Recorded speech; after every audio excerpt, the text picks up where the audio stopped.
Allah bisa secepat mungkin menjadikan orang yang miskin jadi kaya raya, dan bisa juga sebaliknya, yang kaya raya mendadak langsung menjadi miskin.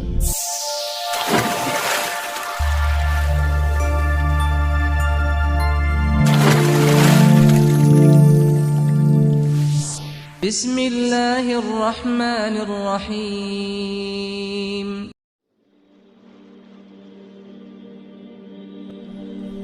Dunia sesuatu yang tidak bisa kita lepas darinya. Kita butuh kepada dunia untuk akhirat kita, kita butuh kepada dunia untuk ibadah kita, kita butuh kepada dunia untuk belajar kita.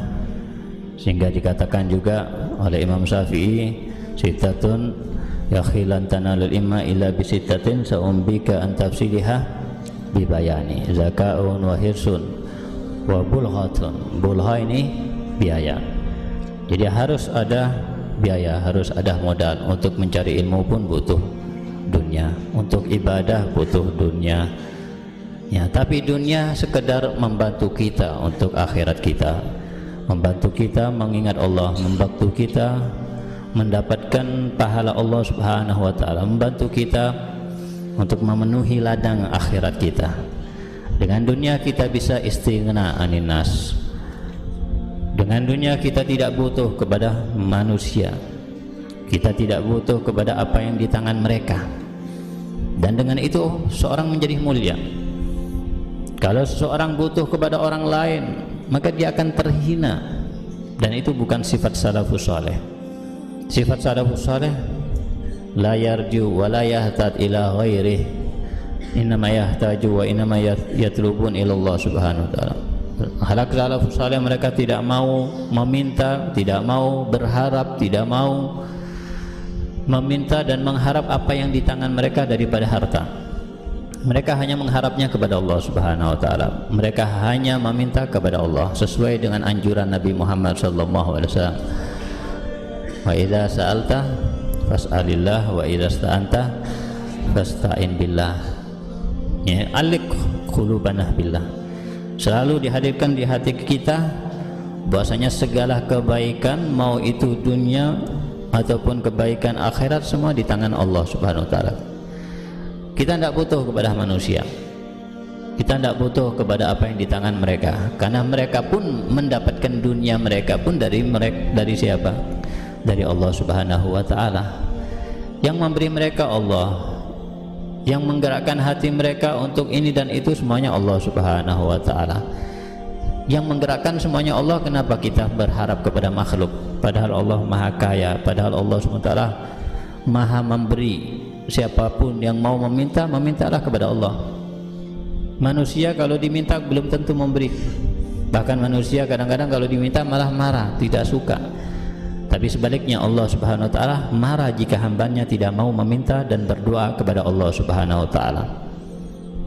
Jadi kalau kita meminta dan mengharap kepada Allah Subhanahu wa ta'ala, kita akan dicintai oleh Allah. Oleh karena itu, tunjukkan bahwasanya kita ini hanya butuh kepada Allah Subhanahu wa ta'ala, tidak kita butuh kepada yang lainnya.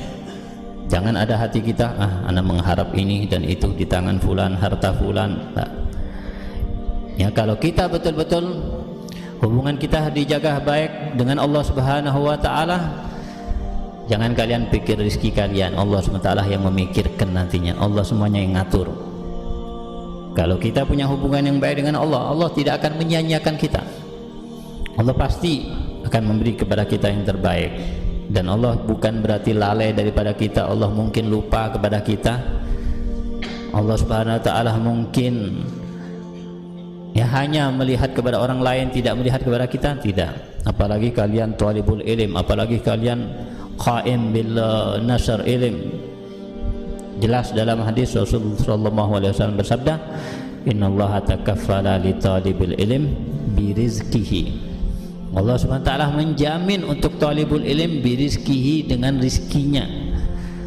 Ma ma'ana? Al-Habib Abdullah Al-Haddad fi syarah hadal hadis mengatakan ini taisiruhu, memudahkannya, akan dipermudah oleh Allah Subhanahu wa ta'ala dunia kalian. Yang penting kalian fokus untuk ilmu dan niat kalian untuk ilmu tidak lain hanya karena Allah Subhanahu wa Ta'ala, sudah dipermudah.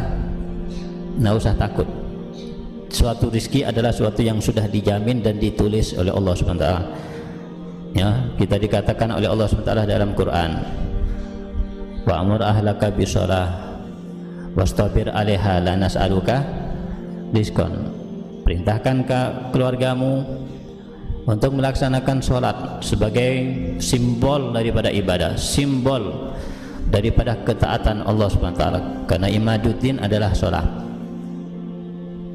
Wastabir 'alaiha, dan tekunilah, sabarlah dalam menjalankan sholat dan menjalankan ibadah-ibadah kepada Allah Subhanahu wa Ta'ala. La nas'aluka rizqan, jangan kamu pikir rizki kalian, jangan kamu nanti mikir nanti kalau anak sudah keluar dari pondok kerja apa, kalau anak sudah nikah mau ngasih nafkah kepada istri dari mana, anak nanti dapat uangnya dari mana, rumah anak di mana, bagaimana anak dapat tempat tinggal dan seterusnya.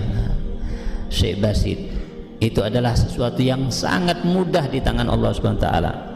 Allah bisa secepat mungkin menjadikan orang yang miskin jadi kaya raya, dan bisa juga sebaliknya, yang kaya raya mendadak langsung menjadi miskin.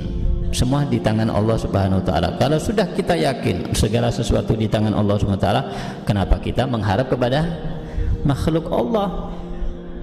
Hatim Al-Asam, lihatlah bagaimana tawakalnya Hatim Al-Asam, tawakalnya kepada Allah Subhanahu wa Ta'ala ketika berpergian, tidak meninggalkan kepada keluarganya uang hanya sedikit aja, tidak cukup, karena dia mau bepergian ke haji.